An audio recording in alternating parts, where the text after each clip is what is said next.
Morning student, आज हम देखेंगे डेविड रिकार्डो की थ्योरी। इसके पहले हमने एडम स्मिथ इसकी थ्योरी देखी थी। ये जो थ्योरी है उस पर ही बेस्ड है।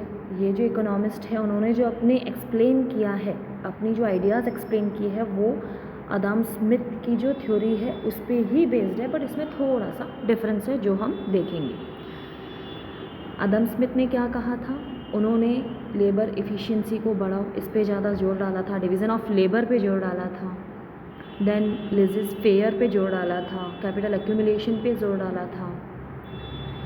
सो डेविड रिकार्डो ने अपने कुछ अलग व्यूज़ रखे हैं। थ्योरी वही है, इकोनॉमिक डेवलपमेंट के ऊपर ही सेम ही है, बट थोड़ा सा इसमें डिफरेंस है जो हम अभी देखेंगे। David Ricardo presented his views on economic development in an unsystematic manner. His ideas on the development process are scattered rather haphazardly through his book The Principle of Political Economy and Taxation. जैसे कि Adam Smith ने wealth of nation नाम की एक book लिखी, वैसे ही रिकार्डो ने the principle of political economy and taxation नाम की बुक लिखी। उन्होंने इस बुक में अपनी पूरी आइडियाज़ बताई है, पूरा एक्सप्लेनेशन इसमें दिया गया है इकोनॉमिक डेवलपमेंट के बारे में। जैसे कि एडम स्मिथ ने वेल्थ ऑफ नेशन में पूरी आइडियाज़ क्लियर की, इन्होंने the principle of political economy and taxation इस बुक में अपनी आइडियाज़ को क्लियर किया है। The book was first publish in 1817। ये जो बुक है वो 1817 में पब्लिश्ड हुई है और इसका जो थर्ड एडिशन है वो 1921 में आउट हुआ है। He is credited with his having refined the classical theories of development. He is heavily depend on Smith ideas, जैसे कि मैंने आपको बताया स्मिथ के आइडियाज़ पे ही डिपेंड है, बट माइनर सा डिफरेंस है। At the very outset it may be noted that the Adam Smith was more concern with wealth of nation while Ricardo was less interested in growth and more concerned with income distribution and foreign trade. इन्होंने जो explanation दिया है वो है income distribution से related और foreign trade से related. जैसे कि इनकम डिस्ट्रीब्यूट की जाती है, वेजेस दिया जाता है लेबर को, तो उनसे रिलेटेड इस थ्योरी में हम पढ़ेंगे।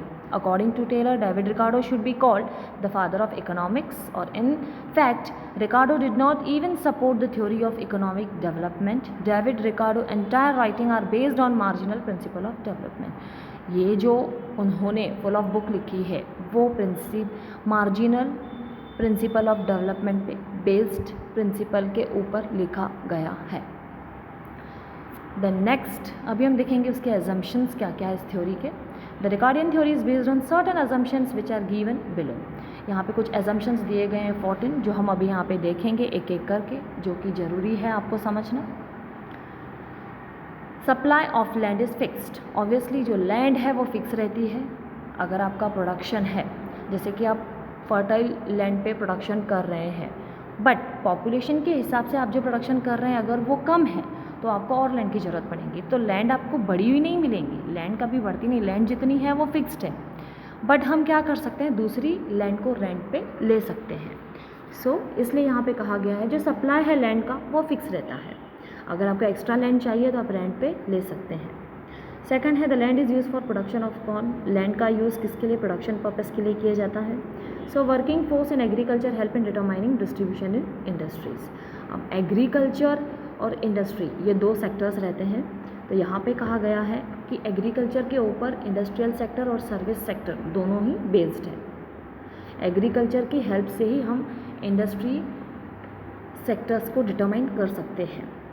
थर्ड है law of domination return operate on land. अब लॉ ऑफ डोमिनेशन रिटर्न का मतलब क्या होता है? अब देखिए, फॉर एग्जांपल आपने एक लैंड ली, उस पर आपने प्रोडक्शन किया, इनपुट्स जो आपने लगाए वो बहुत ज़्यादा लगाए, तो आपका जो फर्स्ट ईयर में प्रॉफिट हुआ बहुत ज़्यादा हुआ। बट सेकेंडली आपको और ज़्यादा प्रोडक्शन को बढ़ाना है, बट आपके पास और लैंड नहीं थी, तो आपने क्या किया, जो लैंड फर्टाइल नहीं है उस पर भी अपने प्रोडक्शन को और बढ़ाया और ज़्यादा इनपुट्स लगाए और ज़्यादा प्रोडक्शन हुआ, लेकिन आपको जो प्रॉफिट हुआ वो पिछले साल से कम हुआ। और थर्ड ईयर में भी ऐसा ही हुआ कि आपने अनफर्टाइल लैंड पे प्रोडक्शन किया, लेकिन आपको जो प्रॉफिट मिला वो सेकंड ईयर से कम। यानी इस प्रकार से जो आपका जो प्रॉफिट है वो फर्स्ट ईयर के कंपैरिजन में कम कम होता गया, बढ़ने की बजाय कम कम होता गया। इट मीन्स होता है law of domination return. Fourth point है demand for corn is perfectly inelastic. अब कॉर्न की जो डिमांड है वो इनइलास्टिक है। Labour and capital are variable inputs. जो लेबर एंड कैपिटल है इन दोनों को एक्सचेंज किया जा सकता है, इसलिए उनको वेरिएबल इनपुट्स कहा गया है। एक्सचेंज किया जा सकता है obviously.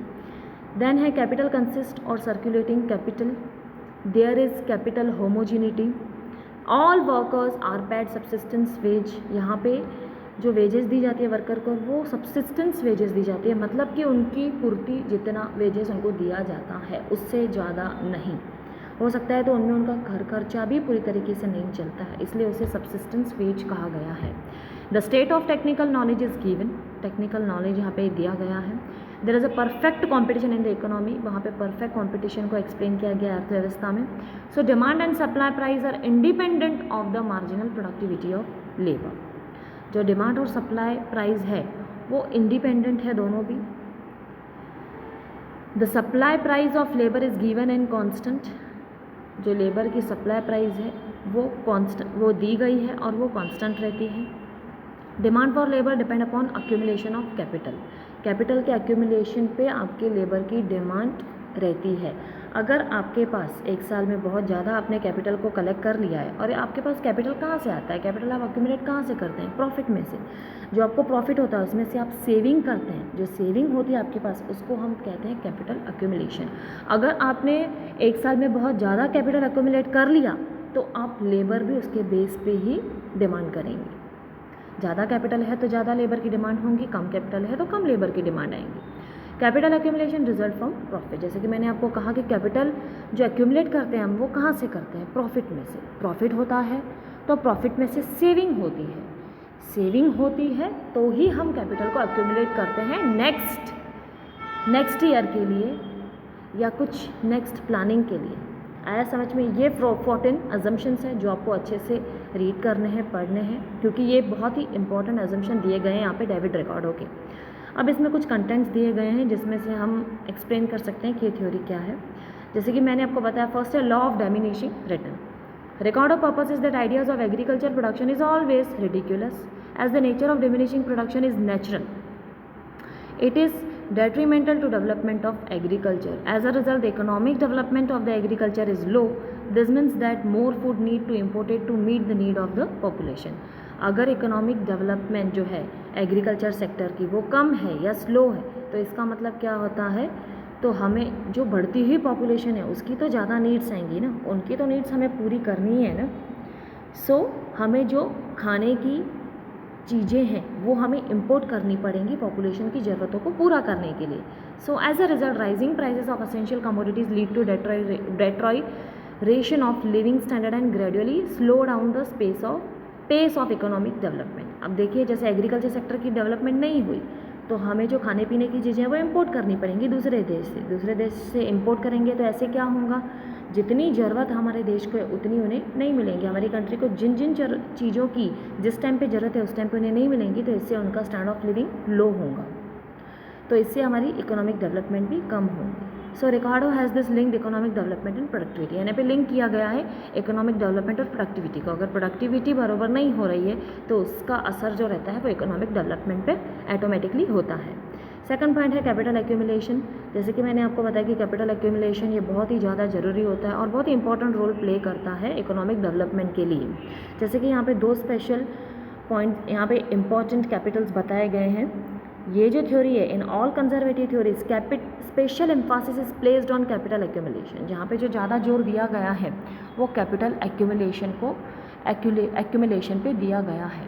Ricardo explain two types of capital, दो टाइप्स ऑफ कैपिटल यहाँ पे एक्सप्लेन किए गए। फिक्स्ड कैपिटल है और एक फ्लोटिंग कैपिटल, जैसे हम ऑपरेटिंग कैपिटल भी कहते हैं। अब यहाँ पे इसका मीनिंग दिया गया है कि फिक्स्ड कैपिटल क्या होता है। फिक्स्ड कैपिटल का मतलब रहता है स्टैटिक ऑब्जेक्ट, कोई ऑब्जेक्ट, जैसे कि हमारे यहाँ फिक्स्ड असेट्स रहती है, जैसे कि मशीनरीज़ है, कंप्यूटर्स है या फर्नीचर है, ये हमारी फिक्स्ड असेट्स है, तो ये क्या हो गया हमारी फिक्स्ड कैपिटल। और मूविंग कैपिटल हम किसको कहते हैं, in the form of money, cash, जो कि हम यहाँ से वहाँ ट्रांसफ़र कर सकते हैं।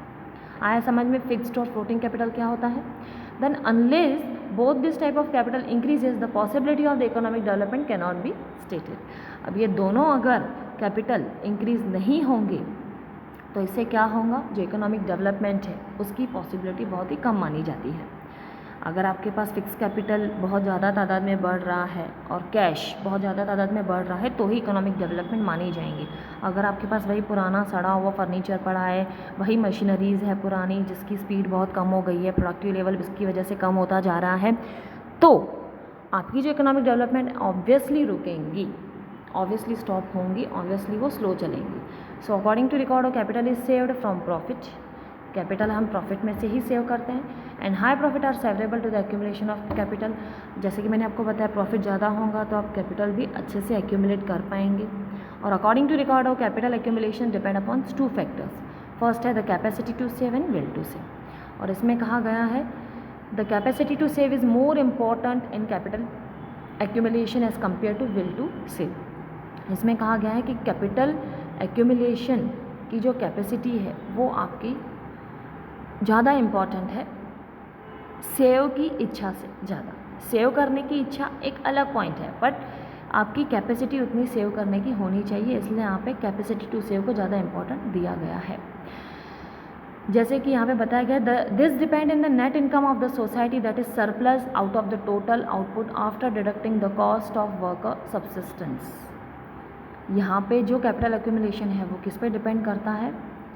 Net income of the society. Net income of the society मतलब क्या होता है कि सरप्लस जो हम टोटल आउटपुट में से, surplus out of total output after deducting, यानी आपका जो खर्चा था वो पूरा निकल गया, वर्कर्स को जितनी वेजेस देनी थी दिया, जो एक्स्ट्रा एक्सपेंसेस थे, जो खर्चा था वो आपका हो गया, उसके बाद जो आपके पास बचता है सरप्लस, उसको हम कहेंगे नेट इनकम.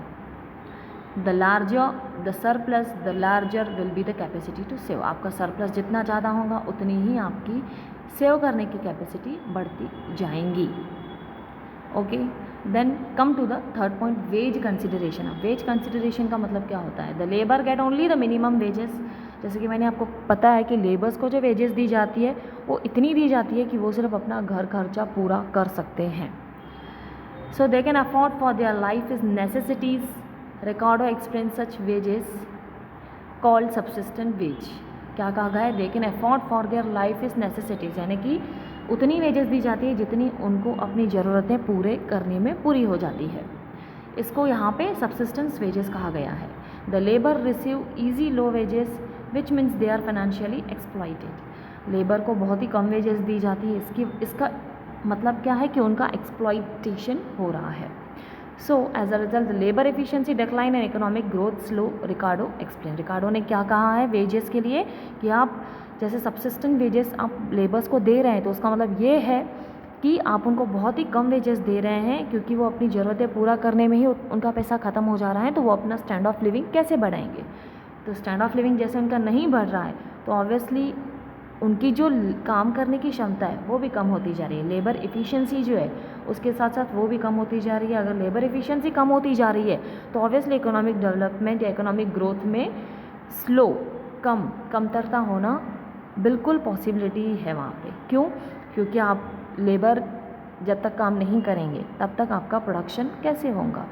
तो आपको हर चीज़ के लिए लेबर तो लगते ही हैं. मशीन में भी अगर आप प्रोडक्शन, जैसे मशीन के द्वारा भी आपका गुड प्रोड्यूस हो रहा है तो उसमें भी आपको लेबर लगते ही है.